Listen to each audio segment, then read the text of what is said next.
2. Olá, o meu nome é Nínive, eu sou mestranda na Universidade Federal do ABC, eu atuo na organização do projeto Africanidades, Literatura Infantil e Circularidade, e é um prazer estar com você hoje para nós discutirmos sobre a África. O tema da nossa aula será Educar para se compreender a África, cosmogonia, cultura africana e interdisciplinaridade.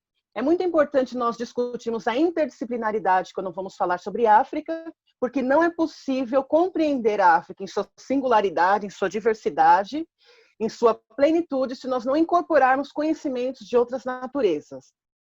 Então, nós vamos a uma introdução sobre a diversidade de povos em África. Vou começar apresentando para vocês uma foto.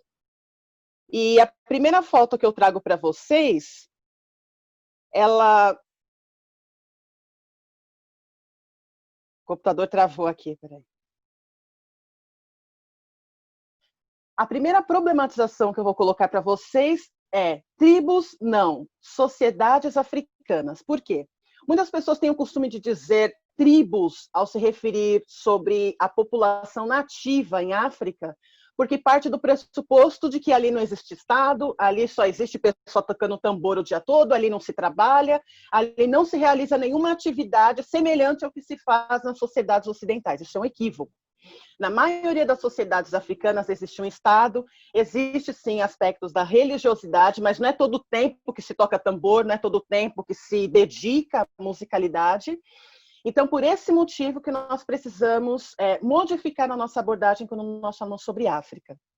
Então, a primeira foto que eu apresento para vocês é do povo Khoisan, conhecido como Khoi, e acredita-se que é o povo mais antigo de África, e a língua deles, ela se manifesta por estalinhos, né? Então, dependendo da tonalidade, dependendo do tipo de estalinho, significa, não sei se vogal, não sei se consoante, até mesmo porque muitos cientistas têm se debruçado sobre o povo Khoisan, que habita na região sul da África, tem população Khoisan em Angola, tem população Khoisan em Botsuana, na África do Sul, em diferentes partes africanas, né? E pelo que as pesquisas científicas indicam, talvez esse seja o povo mais antigo do mundo, né? Então é bastante interessante, quando nós falarmos de diversidade em África, nós tentarmos perceber a multiplicidade de povos existente no continente.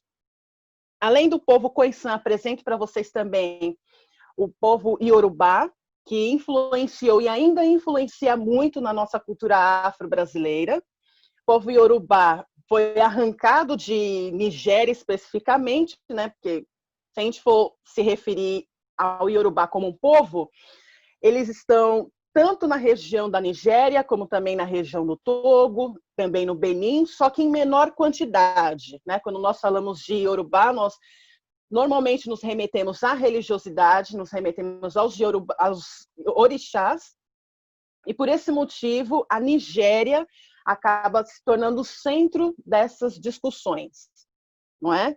E além dos povos iorubás, é importante que nós discutamos sobre dois conceitos, né? O conceito de matriarcal e o conceito de patriarcal.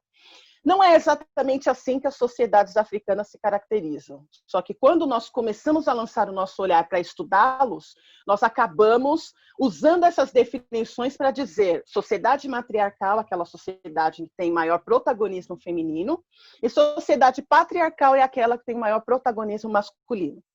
Já vou antecipando para vocês, dizendo que o patriarcado, enquanto ideologia que dá ao homem o direito da história, o direito de se colocar como uma posição de superioridade em relação à mulher, é uma ideologia mundial. Existe na África, inclusive nas sociedades matriarcais. Então, não pense você que por ser uma sociedade matriarcal em África, você não vai encontrar o patriarcado, que infelizmente, mesmo antes da colonização, já havia a marca do patriarcado em África, especialmente na relação que era feita com as mulheres.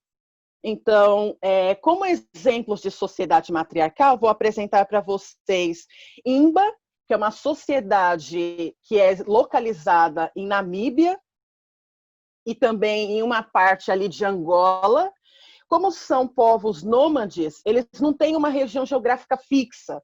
Então, é possível que você encontre Imbas em Botsuana, é possível que você os encontre em Namíbia, é possível que você os encontre em Angola, porque dependendo das condições geográficas e climáticas, eles vão se deslocando onde é possível encontrar mais água, né, para que eles possam sobreviver. É importante falar sobre os povos Imba, porque vocês percebem na foto que eu apresentei para vocês, as mulheres e os homens também, que eles usam um produto na pele, e esse produto foi testado nos laboratórios científicos, acredito que da Namíbia, e foi encontrada a propriedade que protege a pele dos raios solares. Então, percebam, é uma sociedade africana, porque, inclusive, a tecnologia para criar um produto para proteger a pele foi criada. Então, não é só tambor, não é só construir casas, não é só pensar na natureza. Eles também pensam em formas de proteger a pele, de proteger o cabelo, porque a maioria das mulheres imbas, elas têm os cabelos compridos, né? Conforme essa foto que eu apresentei para vocês. Além dos imbas, nós temos também Makua, ainda como representantes de sociedade matriarcal. Makuas, eles estão localizados na região do Moçambique, e acredita-se que é uma sociedade matriarcal. Eles não se colocam dessa forma, inclusive estava conversando com um moçambicano, ele disse que é bom usar esse termo para que a gente tenha ideia mais ou menos de como a sociedade funciona, mas não é dessa forma que eles se caracterizam. E dentro dessa sociedade do Makua, as mulheres têm determinados direitos, as mulheres podem exercer um papel de liderança e um papel de protagonismo em comparação com outras sociedades patriarcais africanas. Além desses dois povos que eu citei para vocês, ainda tem um terceiro, que é o povo Akan, que está localizado na região do Ghana, e é também uma sociedade matriarcal, apesar de determinadas narrativas históricas serem concentradas no protagonismo masculino, né? Então, do povo Akan, surgiram dois povos. Um é o Fante e o outro Achante. Esses dois povos, historicamente, eles foram rivais. E quando entrou a colonização inglesa, os Fantes como que eu posso dizer? Os Fantes se aliaram ao lado dos europeus, porque os europeus tinham armas, e era a única forma deles conseguirem vencer os Achantes, porque os Achantes eram um povo muito guerreiro, era um povo que tinha um histórico de vencer as guerras contra o povo Fante, e quem era rendido na ocasião da guerra acabava sendo submetido à escravidão, né? Então, muitas pessoas dizem, mas a África já existia escravidão. Existia escravidão em África, existia escravidão entre os hebreus. Prova disso é que José do Egito foi vendido pelos próprios irmãos, não é isso? Então, em várias sociedades houve a escravidão, mas não houve a escravidão motivada por raça. Então, quando nós questionamos a escravidão feita pelos europeus em território africano, nós questionamos o critério, o pressuposto, que era de dizer que o africano merecia ser escravizado porque era inferior, porque era selvagem, sendo que quando os europeus chegaram em África, não foi selvageria que eles encontraram, foi progresso. E isso é retratado por muitos antropólogos que chegaram em África muito antes dos colonizadores imperialistas. Então, apresentei para vocês 3 exemplos de sociedades matriarcais. Agora, sociedades patriarcais, apresento para vocês a sociedade de Mumuila, que está localizada na região Huila de Angola. E é uma sociedade patriarcal porque existe um rei, esse rei ele tem diversas esposas, e essas esposas, elas entre si, não acredito que exista um tipo de rivalidade, mas precisaria ser feitos mais estudos para entender melhor essa questão. Porque o critério de determinar em qual casa o rei vai dormir é pela refeição que é preparada pela esposa. Então, se a esposa prepara uma refeição mais apetitosa em relação às refeições que as outras esposas prepararam, então isso determina que o rei irá dormir na casa dessa esposa, né? Então, aos nossos olhos ocidentais, a gente pode pensar que existe ali um tipo de competição, né? Porque quem preparar o melhor prato é aquela que vai receber o seu esposo, né? Mas na prática nós não sabemos exatamente como isso funciona, né? E mesmo nessa sociedade patriarcal de Mumuila, houve um documentário que foi feito e as mulheres elas desempenham um papel extremamente. Não existe diferença de trabalho entre homem e mulher. Não existe coisa que mulher pode fazer e homem não pode fazer. As mulheres elas fazem um papel tão, como que eu posso dizer, um papel contribuindo para a força de trabalho do mesmo jeito que os homens o fazem. Então, não é um patriarcado europeu também que acha que a mulherzinha não tem capacidade de fazer nada. É um patriarcado diferente. Ele acha que a mulher, em alguns aspectos, é inferior ao homem, mas em termos de força de trabalho, a mulher contribui. Então, além do povo de Mumuila, ainda apresento para vocês a foto da Sociedade dos Bacamas, que é uma sociedade secreta, localizada em Cabinda, que nós consideramos como sendo Angola, só que os cabindenses querem a sua independência de Angola e não se consideram como angolanos, né? Então, existe uma questão territorial, que talvez nós não podemos nos aprofundar em questão do tempo, mas é apenas para que nós entendamos que não é porque está geograficamente na região de Angola, Cabinda, que pertence a Cabinda, né? Na verdade, foram os portugueses que fizeram essa bagunça e os cabindenses estão tentando se libertar disso, né? Então, além disso, além da diversidade de povos, eu apresento para vocês também a diversidade geográfica em África, né? Nós temos uma foto do Monte Kilimanjaro, que é uma região de neva, no Quênia, para apresentar para vocês que não é o sol, não é apenas o sol castigante que existe em África, né? Existe também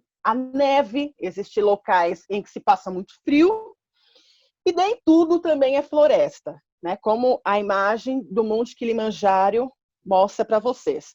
Além disso, existe ainda a foto que eu estou apresentando para vocês de Namibe, que é uma cidade em Angola, uma cidade muito bonita, uma cidade litorânea, em que é habitada por povos herreiros, que são povos tradicionais africanos, que nós consideramos como indígenas, mas na verdade não vou usar esse termo aqui. Além disso, apresento para vocês a foto do Cunene, que é uma região em Angola, para que nós vejamos que existe sim a natureza, mas também existe prédios, também existem residências, também existem sociedades de diferentes modos, né? Não só do modo tradicional.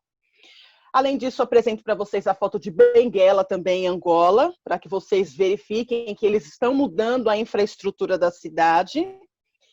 E essas evidências eu estou apresentando para vocês para que nós vejamos que é muito difícil falar sobre um continente africano que é povoado por mais de 2.000 povos, que passou por uma situação de diversidade étnica, política, religiosa, que foi construída historicamente essa diversidade, porque até mesmo antes dos europeus pisarem em África, já havia, sim, situações de conflito, havia situações de adversidade.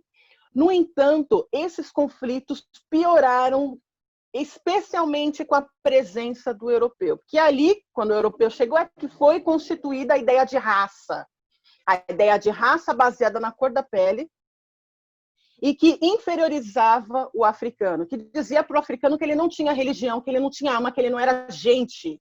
Então, essa desumanização causou uma alienação do africano, ao ponto de ele considerar-se, muitos ainda hoje, ainda se consideram como inferiores, consideram-se que o que o europeu fez no continente africano se justifica porque o africano, afinal de tudo, não era um ser racional.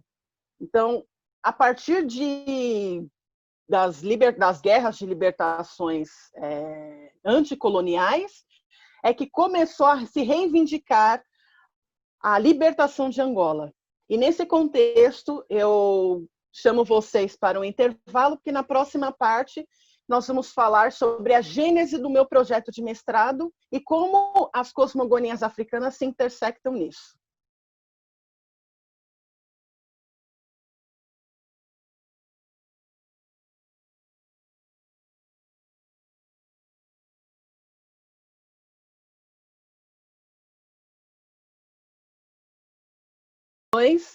Olá, nós voltamos para a segunda parte da nossa aula.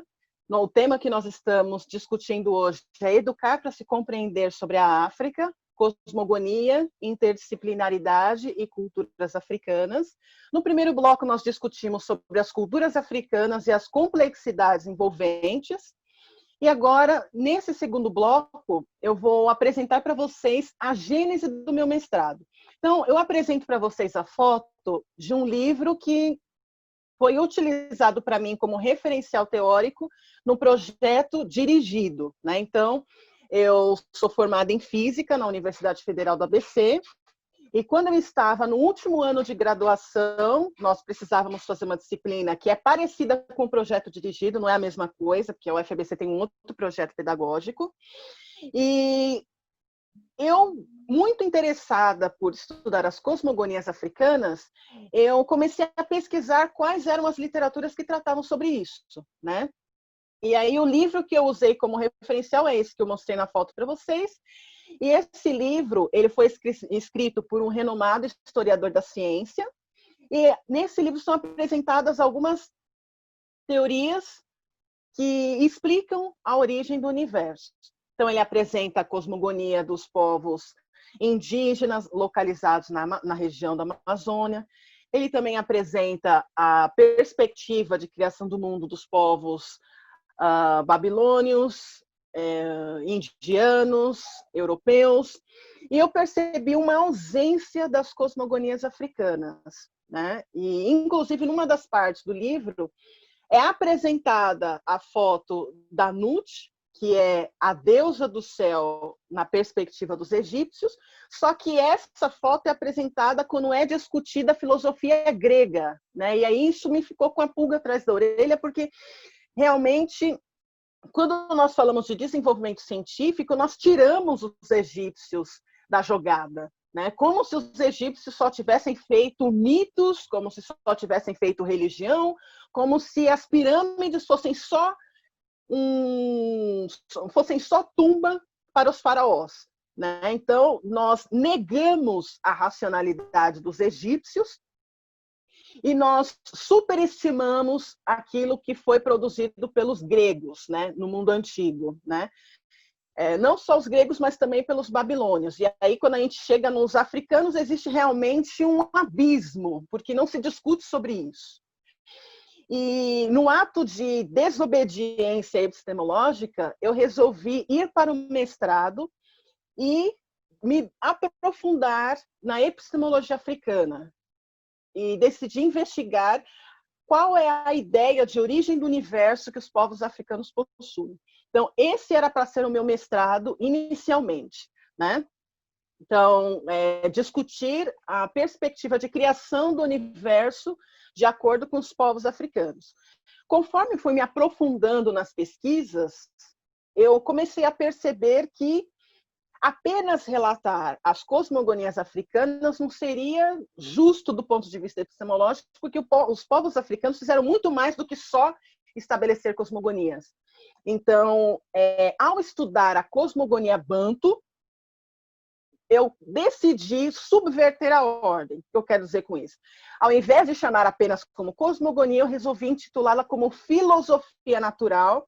E eu vou apresentar para vocês o motivo de eu ter modificado essa ordem por meio da próxima imagem que será a seguir. Então, para que nós possamos falar sobre a cosmogonia banto, eu começo apresentando para vocês uma imagem que não é a imagem que os bantu associam ao falar sobre Kalunga, mas é a imagem que eu resolvi colocar e eu vou explicar para vocês por que eu coloquei essa imagem e em seguida coloquei Kalunga como legenda, a energia vital. Então, pois muito bem. Antes de falarmos sobre a cosmogonia banto, é importante a gente dizer o que é banto, né? Porque tem pessoas que pensam, mas banto são povos que têm ali línguas parecidas, enfim. Então, quando os europeus chegaram em determinadas regiões africanas, eles começaram a perceber que banto era uma palavra recorrente entre os africanos, né? Então eles falavam, esses aí eles são bantus, porque era a palavra que era falada comumente entre principalmente os angolanos, né? O que nós conhecemos hoje atualmente como Angola, né? Mas antigamente nem essa região geográfica Angola ela foi denominada pelos europeus, né? Os angolanos nunca se denominaram angolanos antes da colonização. Então, muito bem. Bantu, na verdade, é o plural de uma palavra que significa Intu, né? Então, Intu significa o ser humano. E Bantu, Ban, é o plural dessa palavra Intu, né? Então, enquanto Intu significa um indivíduo humano, Bantu é o plural, são indivíduos humanos. Né? Então, Bantu, na verdade, são vários povos, são aproximadamente 500 povos diferentes que compartilham traços linguísticos. Eles estão localizados em diferentes partes da África. Estão localizados em Angola, Congo, parte do Camarões, parte da África do Sul, parte da Nigéria, inclusive. Então, por que eles estão localizados em todas essas partes? Porque a diáspora bantu, ela começou aproximadamente no mínimo, há uns 3.000 anos, né? Entre 3 e 4.000 anos. Né? Então, esses povos originais saíram da região da Nigéria e Camarões e saíram em região sul, numa diáspora. Não se sabe exatamente o que tenha motivado essa diáspora, mas ao sair dessas regiões, né, Nigéria e Camarões, eles também se misturaram com outros povos, constituíram diferentes costumes, alguns pararam a sua diáspora no meio do caminho, outros continuaram até a região sul. Então, os fluxos migratórios em África já aconteciam muito antes da palavra colonização.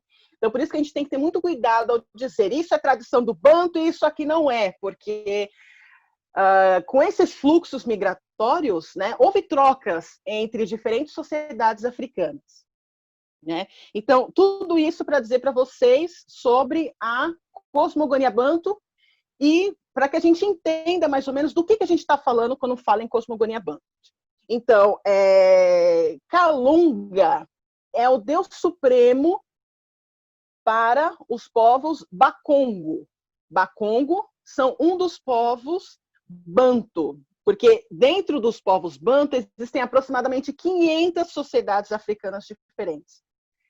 E um desses povos, que são os Bakongo, eles têm a ideia de que Kalunga é o Deus Supremo. E esse Deus Supremo, ele não é masculino, ele não é feminino, ele é simplesmente uma forma de energia condensada. Então, por isso que eu coloquei aquela foto para vocês de Kalunga como energia vital, e eu coloquei aquela foto, né, que simboliza a energia, porque é o que Kalunga é o que a divindade suprema dos Bakongo e também de outros povos Banto representa. Seja Kalunga, seja Zambi, que é a divindade suprema também para outros povos Banto, ele não tem forma. Não, mas Zambi é homem. Não, Zambi não é homem. É uma forma de energia condensada. E essa energia vital, ela foi transferida para o universo na ocasião de criação do mundo. Então, como funciona isso? Primeiro, antes da criação do mundo, antes do universo ser exatamente que nós conhecemos, haviam forças que degladiavam umas com as outras. E essas forças, elas tinham um movimento circular. E elas eram forças que uma força levava a outra, outra força levava a outra. E em um determinado momento, essas forças que estavam ali degladiando umas com as outras, né, se atritando num movimento repetitivo, como se fosse num lançamento de um projétil, né, como se fosse uma força circular e repetitiva. Por isso que eu coloquei aqui a foto de Kalunga como uma bola na qual sai radiação. Essa foto, na verdade, é para representar a física quântica, mas aqui eu vou usar para representar a Kalunga, porque foi desse contexto social que Kalunga surgiu. surgiu de forças libertárias, surgiu de forças circulares que degladiavam-se antes do surgimento do mundo. E teve um momento que essas forças, elas tornaram-se tão poderosas e tão violentas que elas explodiram. E como era uma massa quente, muito quente, foi desse sistema energético que surgiu Calunga, né? E a próxima foto que eu vou apresentar para vocês apresenta o cosmograma Bakongo. O que eu quero dizer com isso? Apresenta a origem do universo na perspectiva do povo Bakongo. Então, é possível você perceber na foto, é importante a gente se demorar um pouco nela, porque existem 4 estágios para a origem da vida. O primeiro estágio é esse Musone, me perdoem se eu não tiver a pronúncia correta, não sou fluente em Bakongo. O primeiro estágio da vida é Musone, que foi justamente quando essa bola de fogo, ela promoveu a origem de Calunga, né? A energia vital condensada. E depois, o próximo estágio, que é o estágio 2, é o estágio chamado Kala. A partir do estágio 2, existe a produção de água e a vida no seu nível mais baixo. O que eu quero dizer com isso? Vegetais. Então, no Musone, existe uma forma energética condensada, que é o Calunga. Na segunda fase, que é o Kala, existe ali o resfriamento da terra e a formação de água, que aí passa a surgir a vida vegetal. No terceiro estágio, que é o Kukula, é a fase 3 desse projeto cosmológico, em que existe a vida animal, e na fase 4, Luvemba, existe a vida humana. Tudo bem? Então é importante vocês verem que tem 2 divisões nesse universo. Existe o mundo espiritual, que é onde habitam os nossos antepassados, os nossos ancestrais, que foram criados diretamente por Calunga, né? Nós chamamos de ancestrais, que foi criado pelo Calunga. E tem o mundo físico, que é o mundo em que nós habitamos. E a próxima imagem que eu vou trazer para vocês, ela é, na verdade, a sistematização desses ciclos da vida. Né? Então, a fase 1 é o Musone, que tem a explosão da bola de fogo, na qual eu coloquei bola de fogo, mas, na verdade, é uma forma energética. Eles dizem bola de fogo, mas vamos entender como a explosão de uma energia, né?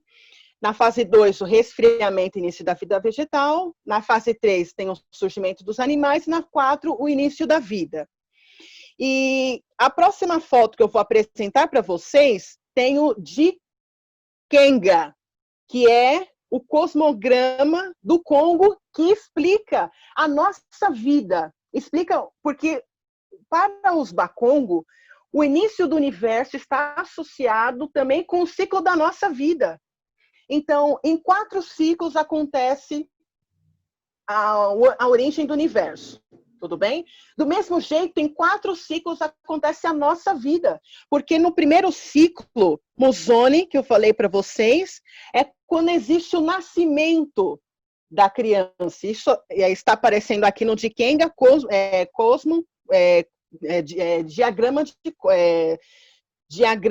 cosmograma, desculpe, do Congo, né? Está aqui em inglês, mas eu traduzi na primeira linha.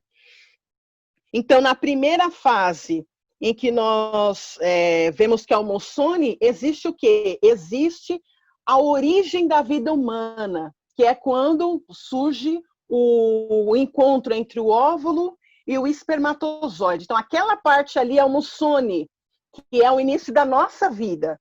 Aí, na segunda fase, o que acontece? É a nossa infância.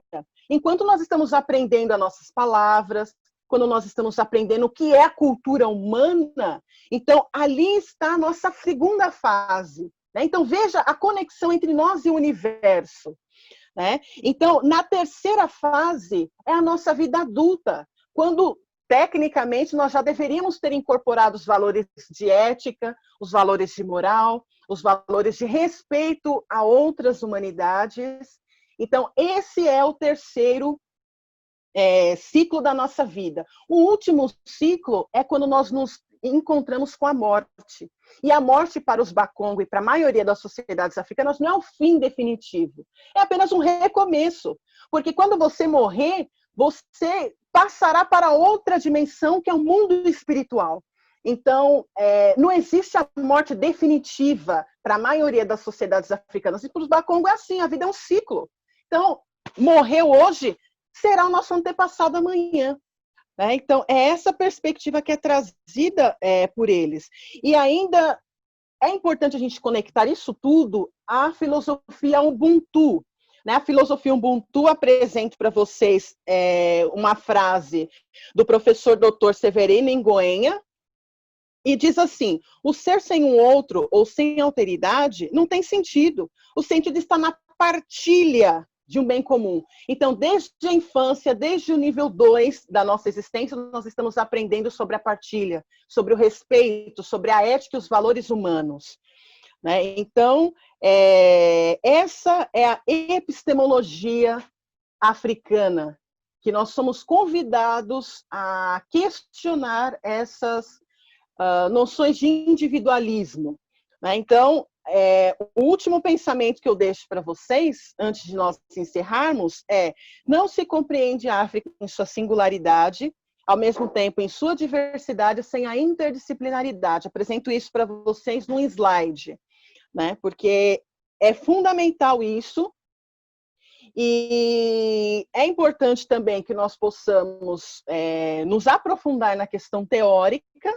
E por esse motivo, deixo uma atividade para vocês, que consiste, está no slide atividade, vou discutir com vocês a respeito, e é a sugestão da leitura da entrevista do professor Bunsek Fukiao. Ele é que se propôs a escrever a cosmogonia dos Bantu, dos Bantu-Congo, na verdade, que foi exatamente essa cosmogonia que eu falei para vocês, dos 4 ciclos da vida. Então, a primeira questão é: qual é a importância de defender uma epistemologia africana? Então, após a leitura dessa entrevista, que está no link embaixo das perguntas, gostaria que vocês respondessem sobre isso. E depois, é possível ser Bantu sem a existência de Muntu? Esses conceitos são melhor explicados dentro dessa entrevista. Já falei um pouquinho sobre Bantu e sobre Untu, mas é importante se aprofundar nessas questões. E última pergunta: discuta sobre o Reino Congo antes da universidade e como a colonização contribuiu para silenciar a epistemologia dos Bakongo. Também essa parte é discutida nessa entrevista. E acho de suma importância nós valorizarmos a epistemologia africana, sem a necessidade de apelarmos para noções do tipo a etnofilosofia. Por que etno? Só porque não é europeu? A gente precisa também se dissociar desse pensamento. Então, é essa a aula que eu preparei para vocês. Aí, como agradecimentos, no último slide, dedico agradecimento à Universidade Federal da ABC, universidade que me amamentou intelectualmente, ao projeto Africanidades, que também me deu a oportunidade de compartilhar também os conhecimentos que tenho aprendido sobre os meus antepassados, um programa de pós-graduação em Direitos Humanos e também ao Laboratório Memória dos Paladares. Então, esse é o meu agradecimento pela oportunidade de compartilhar a cosmogonia dos nossos antepassados. Muito obrigada.